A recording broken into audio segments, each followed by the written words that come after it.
اکرما مکتب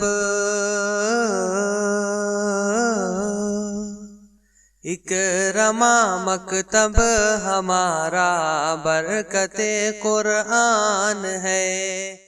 السلام علیکم۔ الحمدللہ وکفا وسلام علی عبادہ الذین اصطفی، اما بعد۔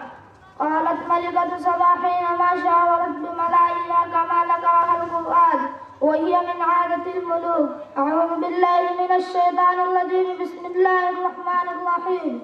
ان الملوک اذا دخلوا قریۃ افسدوها وجعلوا اعزة اہلها اذلة۔ صدق اللہ العظیم۔ صدر ذی وقار ونان حالان ملت، میری تقریر کا عنوان ہے جنگ آزادی میں مسلمانوں کا حصہ۔ جب چمن کو لہو کی ضرورت پڑی، سب سے پہلے ہماری گردن کٹی، پھر بھی کہتے ہیں ہم سے یہ اہل چمن، یہ ہمارا چمن ہے تمہارا نہیں۔ محترم حضرات، قوموں کی طویل تاریخ میں اس صفحہ ہستی پر غلامانہ زندگی بسر کرنے کی بے شمار مثالیں ملتی ہیں۔ انہی ملکوں میں ہمارا ملک ہندوستان بھی شامل ہے، جس پر ایک زمانہ تک انگریز سامراج نے حکومت کی۔ چونکہ اس ملک کی تاریخ سازی میں مسلم بادشاہوں، مسلم علماء و مسلم عوام نے مل کر ایک حساس کردار انجام دیا۔ اس پر مزید ہے کہ حضرت صلی اللہ علیہ وسلم نے آزادی کو فطرت کا تقاضا اور ایمان کا جزو قرار دیا اور فرمایا کہ انسان صرف خدا کا غلام ہے اور محکوم ہے۔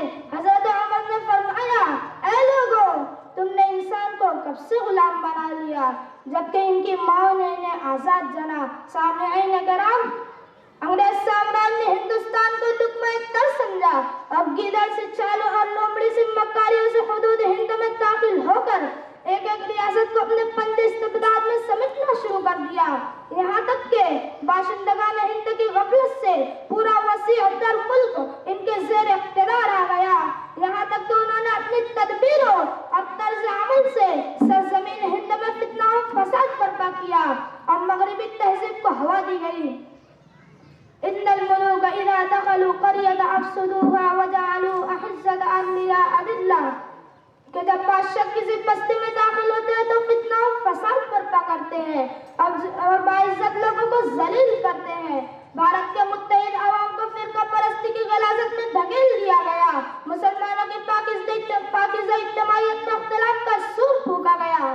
بدلتے ہوئے حالات کا بغور جائزہ لے کر علماء کرام اور قائدین نظام نے قرآن کریم کی روح سے جان لیا کہ انگریز سامراج کا ناپاک مقصد کیا تھا۔ قرآن نے بھی شہادت دی، لا ترضى عنك اليهود ولا النصارى حتى تتبع ملتهم۔ قرآن نے یہ بھی کہا، اے ایمان والو، تم یہود و نصارہ کو اپنا دوست مت بناؤ۔ ہندوستان کے عوام خصوصاً مسلمانوں نے تاکہ غلامی سے آزادی حاصل کرنے کے لیے عظیم ترین قربانیاں پیش کی، جلا وطن کیے گئے، نظر بند و قتل کیے گئے، سخت ایذا و تکلیفیں دی گئی، حتیٰ کہ تختہ دار پر بھی مسکراتے رہے۔ سن 1833 میں سید احمد شہید رحمت اللہ علیہ اور سید اسماعیل شہید رحمت اللہ علیہ بالا کوٹ کے علاقے میں شہید کر دیے گئے۔ اے میرے وطن کے لوگوں، ذرا آنکھ میں بھر لو پانی، جو شہید ہوئے ہیں ان کی ذرا یاد کرو قربانی۔ سن 1828 سے سن 1857 تک انگریزوں نے خوب ستم مچایا، علماء کرام کا قتل عام شروع کر دیا۔ اسی دوران جن 500 علماء نے جہاد آزادی کے فتوے پر دستخط کیے تھے، بالآخر وہ بھی زندگی قید سے آزاد کر دیے گئے۔ بہادر شاہ ظفر کو جلا وطن کیا گیا، دلی اجڑ گئی، اس کا سہاگ خاک میں مل گیا۔ 1919 میں بربریت کا پتلا جنرل ڈائر نے امرتسر میں 2000 فوجوں پر فائرنگ کا حکم دیا، جس کی وجہ سے 1379 افراد ہلاک اور 1200 زخمی ہوئے۔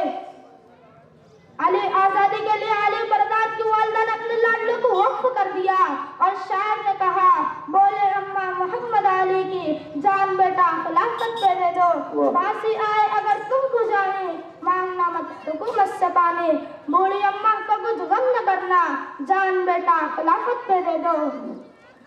19 دسمبر 1927 کو شہید وطن اشفاق اللہ خان 27 برس کی عمر میں تختہ دار پر پہنچے اور پھانسی کے پھندے کو ہار کی طرح گلے میں پہن لیے۔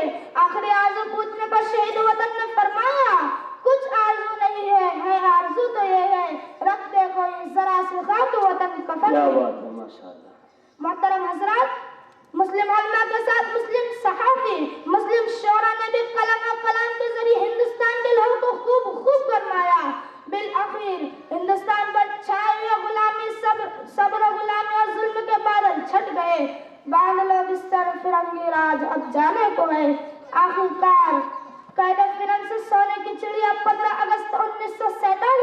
آزاد ہوئے، سفینہ عزم و عمل بکنار ہوا۔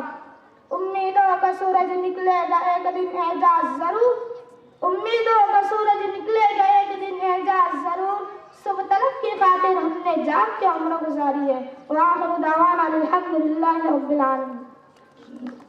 ماشاءاللہ ماشاءاللہ، آپ نے اس بچے کی تالیوں کی ذریعے سے حوصلہ افزائی کی، بہت خوشی ہوئی۔